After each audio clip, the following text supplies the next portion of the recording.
Décideurs engagés, l'émission TV de l'Hémicycle qui révèle les décideurs et nous permet de comprendre ce qui, chaque jour, leur donne envie de se battre et de réussir. Bienvenue dans Décideurs engagés, l'émission qui parle des décideurs qui ont des causes à défendre. Et aujourd'hui, nous sommes avec Estelle Grelier, PDG de SOR France. Bonjour Estelle Grelier. Bonjour. Bienvenue dans On se dit tout. On va tout se dire, vous allez tout nous dire sur vous Estelle Grelier, parce que vous êtes PDG de SOR France. Forcément, vous êtes un mentor pour les jeunes filles qui nous regardent, un exemple. Alors, vous avez un parcours politique.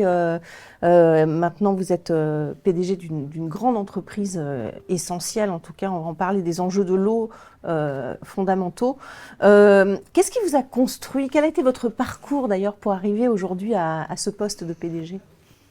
Alors ça, c'est une question qu'on me pose souvent, qui oui. paraît assez aisée et dont la réponse est très complexe. Qui nous construit, au fond, sont avant tout, moi, je trouve, les gens qu'on a rencontrés. Oui. Et moi, en politique, je suis rentrée en politique parce que des gens m'ont inspirée et aussi des gens... de Seine-Maritime. Oui, j'ai été élue locale, j'ai beaucoup aimé. Ouais. J'ai été élue intercommunale, j'étais présidente d'une agglomération et ça, j'ai particulièrement adoré cette construction territoriale. Et ensuite, j'ai été députée, secrétaire d'État aux collectivités territoriales et je fus entre deux députés européens. Donc, voilà. C'est en fonction des gens que vous rencontrez, de la motivation que vous trouvez. Et en l'occurrence, sur la politique locale, moi, j'adorais construire des projets au bénéfice des habitants parce que ce sont des constructions collectives. Ça m'a profondément motivée. Ensuite, pourquoi à la faveur de carrières politiques qui ne sont pas linéaires.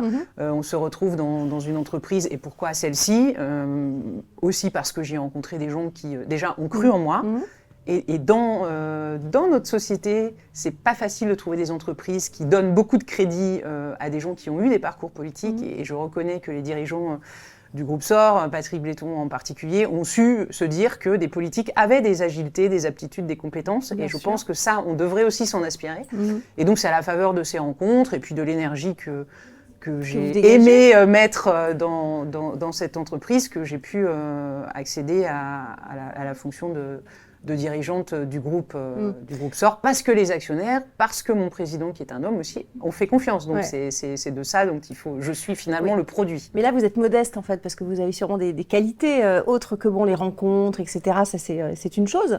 Mais je pense que vous avez aussi un caractère, vous avez sans doute un esprit de combativité qui est fort. Enfin voilà, il y a aussi tout mais ça. Après, parce que probablement je suis femme, et je pense que c'est d'ailleurs ce que je dis aux femmes que je rencontre et que j'essaie d'encourager dans leur positionnement futur. Il faut pas être immodeste parce que c'est insupportable. Non. Mais il faut aussi savoir se reconnaître ses propres qualités. Ce que je voulais simplement dire, c'est que si on arrive à ces fonctions-là, on ne s'est pas construit seul. On a évidemment, j'imagine, des qualités que les uns et les autres ont pu reconnaître, mais on se construit jamais tout seul. Et il faut pas l'oublier. Et il faut pas l'oublier non plus quand on veut aider. Comme on le fait chez SOR, via des programmes, on peut y revenir de mentorat. Il ne faut pas oublier non plus de dire aux jeunes femmes talentueuses qui ont envie de progresser que ce n'est pas nous toutes seules qui allons y parvenir. Donc il faut savoir s'appuyer, se faire accompagner, se faire conseiller. Voilà. Savoir aussi se faire aider quand il le faut. Se faire aider, le reconnaître, et je pense que oui, ça peut aider beaucoup à progresser pour soi-même. SOR s'est profondément transformé ces dernières SOR leader mondial, enfin pas mondial, leader en tout cas avec les géants Veolia et Suez dans le traitement de l'eau. Il y a eu une énorme transformation de fait à SOR. De quelle manière? Expliquez-nous. En fait, je pense que ces 5 dernières années, sous l'impulsion de nouveaux actionnaires, d'un nouveau président qui était d'ailleurs venu chez vous, je pense qu'on a considéré tout ce que SOR savait faire, et la compétence des hommes et des femmes de SOR, leur engagement, c'est énorme. Mais on a aussi mesuré ce qu'il nous fallait faire pour demain. Et on s'est beaucoup projeté, et en particulier en 2020, on a beaucoup travaillé autour de notre raison d'être. C'est quoi la raison d'être aujourd'hui, la responsabilité sociétale d'un opérateur d'eau dans ce pays? Et bien avant d'ailleurs les annonces du plan eau, la prise en main de ce sujet de la ressource en eau, SOR a décidé de sa raison d'être en lien avec ses collaborateurs, parce que ça a été une démarche participative, et c'était l'idée de dire il faut redonner à l'eau la valeur qu'elle mérite. Et c'était de dire, plutôt que de vendre des mètres cubes d'eau, il faut tenter de vendre des économies d'eau. Et donc de retravailler un modèle économique. Et cette tâche n'est pas aisée, mais autour de ça, on s'est beaucoup re-questionné, on a beaucoup re-questionné nos solutions. Je pense qu'on a innové et que les collectivités territoriales, qui sont nos clients, ont été sensibles à ce nouveau positionnement. Et je pense que c'est une partie de la transformation, notamment visible depuis l'extérieur, qui a été menée. Oui, SOR s'est engagé sur la transition hydrique. Hein.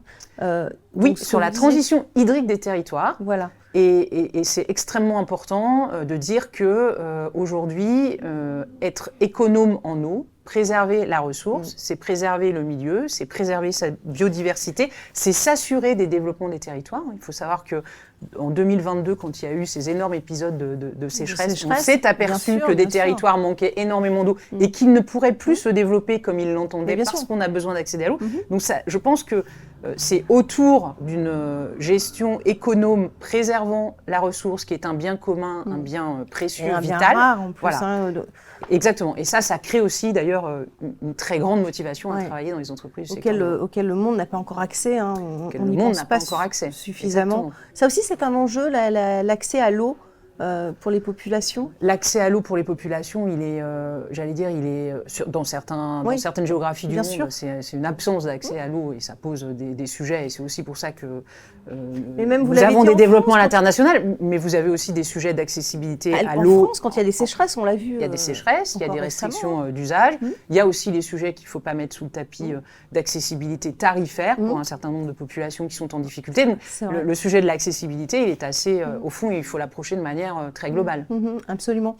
La question de la qualité de l'eau aussi est importante. Ça fait partie du travail de SOR également. Alors, c'est la compétence, c'est le cœur de métier, ce sont les fondamentaux de tous nos ingénieurs et agents sur le terrain.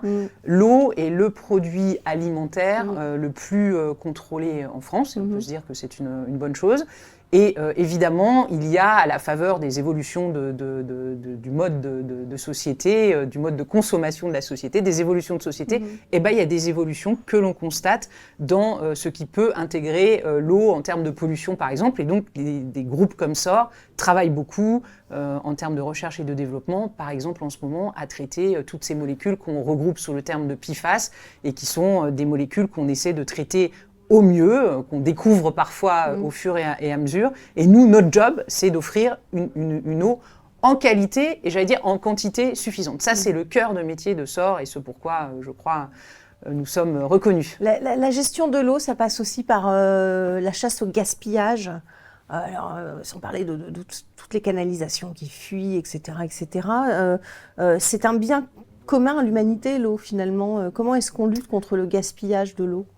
Alors, c'est déjà reconnu par les textes de loi comme étant une partie prenante du patrimoine de la nation et de l'humanité, évidemment. Donc l'eau, c'est un bien commun. Après, ce qu'on explique aussi, c'est que l'eau de pluie qui tombe, elle n'est pas potable. Donc il faut aussi qu'il y ait toutes ces étapes de traitement pour la potabiliser ou pour retraiter les eaux usées. Et je pense qu'autour de l'eau, on pourrait quand même indiquer un certain nombre de pédagogies, parce que ça paraît très simple d'ouvrir son robinet et d'avoir de l'eau, mais au fond, il y a énormément de technologies là-dedans. Donc c'est ce qui fait, je pense, vraiment l'intérêt de bosser pour un groupe comme ça. Et alors justement, parlons des collaborateurs. Il y a beaucoup de technicité, vous nous l'avez dit, derrière tout ça. Donc ça demande des talents en particulier. Est-ce qu'il y a des tensions dans ces métiers ? Ça demande des talents dans des entreprises qui sont en profonde transformation et dans un modèle de l'eau qui est aujourd'hui bousculé. Quand vous avez chez SOR des gens qui travaillent dans l'entreprise et parce qu'il y a une ambiance encore très, très familiale, très humaine, et je pense que c'est un des atouts de l'entreprise, vous avez quand même un travail d'explication à dire que nous, en tant qu'opérateurs d'eau, alors que globalement, plus on vend des mètres cubes d'eau, plus on a des revenus, qu'on va inviter les gens à une sobriété dans leur consommation. Donc, autour de ça, on a beaucoup travaillé avec les agents du groupe pour bien expliquer quelle était notre philosophie. Et ça, c'est super important. Et après, derrière, il y a évidemment des agents de terrain qui sont aussi des collaborateurs qu'on a parfois du mal à recruter parce que le marché est en tension, et puis vous avez des spécificités dans l'ingénierie et l'expertise qui sont très très recherchées, donc on invite et on essaie de se rendre très attractif pour plein de raisons, et pas que des raisons de rémunération, mais aussi d'ambiance, de climat, on puisse attirer ces jeunes talents, et force est de constater que ça fonctionne plutôt bien pour nous. Ouais. On va passer à la question du média positif, à présent le média qui cartonne, en tout cas sur les réseaux sociaux, qui ne donne que des bonnes nouvelles finalement. Et on en a besoin. Voilà, on en a besoin aussi, ça fait partie de l'offre en tout cas médiatique, il ne s'agit pas de la substituer. Le média positif, la question du média positif, c'est juste après le jingle.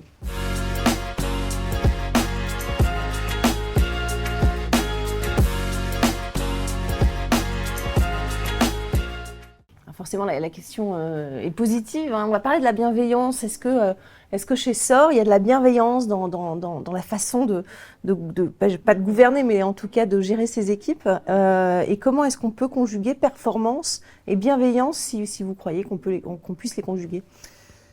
Moi, je pense que la bienveillance, déjà, je remercie les questions positives parce que je pense qu'on en a vraiment toujours besoin.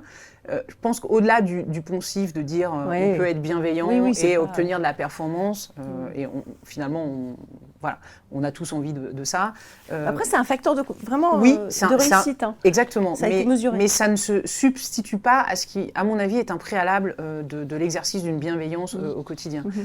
On est bienveillant quand on respecte les gens, quand on leur dit là où on va, quand on communique sur le projet de l'entreprise, et nous, on l'a beaucoup fait. Moi, j'ai pris mon poste au 1er janvier, j'ai fait le tour des 23 plus grandes directions d'exploitation du groupe pour aller écouter les gens, entendre ce qu'ils ont à dire et leur dire quelles étaient les intentions du projet. Une fois qu'on a fait ça, la manière dont on manage, et c'est important de reconnaître que le management est une compétence, parce que parfois, dans ce pays, on a l'impression que manager, c'est super facile, et que, en particulier quand on doit manager, nous, sur des entreprises qui ont des grands niveaux de technicité, on a l'impression que le management, c'est un peu le supplément d'âme. Or, le management, il est central, c'est une compétence, moi, je trouve, essentielle, et c'est sur la base de managers formés, compétents, qu'on peut exercer une forme de bienveillance. Mais décréter la bienveillance, c'est compliqué. Oui, c'est pas de la bienveillance pour de la bienveillance. Exactement. Voilà. Il faut un projet défini qui arrive à aligner les énergies avec des managers formés qui eux-mêmes puissent la diffuser, j'allais dire, avec apaisement et tranquillité. Nous, c'est ce qu'on essaie de faire, et c'est pas toujours simple. Moi, ce que je tente de dire aux collaborateurs, c'est la bienveillance, c'est une affaire à la fois, ça commence par soi-même, dans ses propres expressions, et c'est assez quotidien. C'est-à-dire s'autoproclamer bienveillant, à mon avis, est plus facile que d'exprimer au quotidien sa bienveillance et de le faire de manière tout à fait régulière. Donc moi, je suis tout à fait favorable à dire qu'un climat bienveillant, partagé, où finalement le projet est bien compris, amène la performance. Et qu'il doit être entouré de bienveillance. Mais ça n'est pas la bienveillance qui amène la performance. Voilà. Question de la Fondation Mosaïque à présent. La Fondation Mosaïque qui œuvre pour davantage d'inclusion, qui lutte contre les discriminations dans les entreprises. C'est juste après le jingle.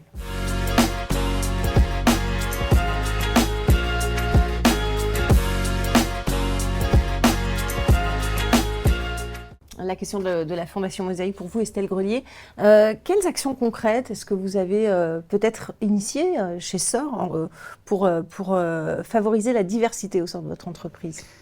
Alors, sur la diversité, il y a évidemment pas mal d'éléments là-dedans. Ça revient peut-être à la première question que vous avez posée sur une forme de comment on promeut une féminisation sur des métiers qui sont historiquement masculins, puisque SOR France, c'est globalement 80% de collaborateurs masculins.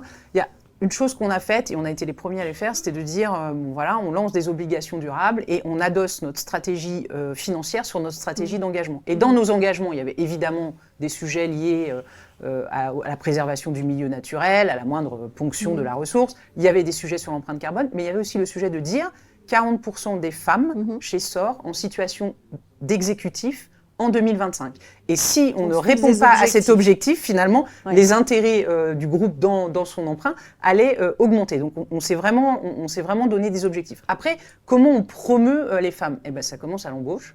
Donc, on a depuis, nous, 3-4 ans, et on a mis en place une politique très énergique autour de ça, on a des taux de recrutement de femmes qui augmente. Ça, on peut le tracer par des indicateurs. Mais une fois que ces femmes sont chez nous, il faut les fidéliser. Là, on a un programme. Il faut les faire monter, surtout. Il faut les faire monter. Donc, on a un groupe qui s'appelle Hello, avec un petit jeu de mots, qui est un groupe de femmes et d'hommes qui font la promotion des talents féminins. Et à l'intérieur de ce groupe, on organise des programmes de mentorat. Donc, de nombreuses femmes en position chez SOR prennent sous leur aile un certain nombre de jeunes entrants, de jeunes talents ou de jeunes arrivés qui ne sont pas forcément jeunes en âge pour les aider à progresser dans l'entreprise. Et ça, je trouve que c'est vraiment intéressant. Et après, on a une politique très importante d'inclusion des personnes en situation de handicap à des postes très importants de l'entreprise. Et ça, on favorise aussi. C'est une entreprise qui se veut inclusive, avec aussi les apprentis, les alternants qu'on regroupe en masse. C'est vraiment une entreprise qui veut, des plus jeunes aux plus anciens, essayer de faire toutes compétences, de rassembler ça autour du projet. Avec des personnes qui viennent aussi des quartiers défavorisés, qui viennent des quartiers défavorisés, mais je rappelle que nous, on gère des contrats qui sont des contrats locaux, donc ça dépend beaucoup des territoires dans lesquels nous sommes implantés, mais nous travaillons main dans la main avec les municipalités, par exemple, dans le cadre des plans locaux d'insertion, pour lesquels nous avons des heures que nous devons à l'intérieur de nos contrats auprès de ces publics dits un peu plus éloignés de l'emploi. Donc nous, on est très participatifs finalement de la vie communale et intercommunale que les élus portent eux aussi de leur côté. La question de l'hémicycle, à présent, c'est vous qui allez interpeller, qui allez poser une question, c'est vous qui choisissez. C'est juste après le jingle.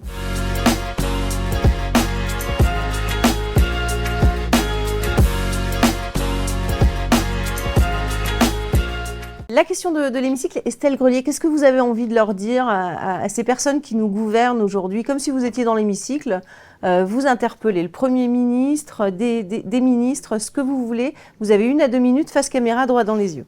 Alors je leur dis déjà qu'ils ont une immense chance de pouvoir participer à l'élaboration de la chose publique et que moi j'ai une question particulière sur le sujet d'un groupe comme le groupe SOR. Parler de transition écologique des territoires, eh bien, c'est parler de transition hydrique des territoires et c'est souvent moins mis en avant que d'autres sujets. Et quand on parle d'eau dans les territoires, au fond, on parle de changement climatique, on parle de préservation de la biodiversité, on parle de développement, on parle d'économie d'énergie. Bref, on adresse beaucoup de sujets. Et on s'aperçoit aujourd'hui que dans la co-construction du service public par la délégation de service public entre les collectivités territoriales et les opérateurs privés, il y a un modèle économique autour de cette délégation de service public qui s'altère, qui se dégrade et qui aujourd'hui ne permet pas réellement de financer tous les besoins des infrastructures. Vous avez cité tout à l'heure les fuites sur les réseaux. Donc, ce sont des sujets qui méritent des investissements et aujourd'hui le modèle économique se détériore progressivement au détriment de ces investissements notamment. Donc probablement faudrait-il assumer un prix de l'eau en France qui soit un peu plus élevé que celui que nous connaissons aujourd'hui, qui est globalement 40% inférieur à ceux de nos voisins européens. Donc c'est réfléchissons ensemble, et en particulier parlementaires, au modèle économique de l'eau et à tous ces règlements autour de la tarification de l'eau. C'est ultra essentiel pour demain. Merci beaucoup Estelle Grelier, on a bien compris le message. Augmenter les tarifs de l'eau alors que les prix de l'énergie explosent, bon, c'est compliqué, mais en tout cas voilà, c'est essentiel pour garder un modèle déjà d'une part vertueux et évidemment de qualité. Et vertueux de qualité, avec des infrastructures qui soient modernisées, et c'est de ne pas s'effrayer sur l'énergie. Il y a eu quand même des augmentations massives, alors qui ont évidemment déplu probablement aux concitoyens, alors que l'eau a été très minorée, donc voilà, et qu'à un moment, il faut se dire que quand on restreint le tarif, on n'a pas les investissements que probablement la préservation de la ressource en eau qui tape plus cher après pour rattraper le retard. Sous couvert de pédagogie et d'explications que l'on doit probablement de manière plus précise. Merci beaucoup en tout cas Estelle Grelier d'avoir participé à On se dit tout. Merci à vous pour votre fidélité. On se retrouve très très bientôt pour un prochain numéro. Décideurs engagés, l'émission TV de l'hémicycle qui révèle les décideurs et nous permet de comprendre ce qui chaque jour leur donne envie de se battre et de réussir.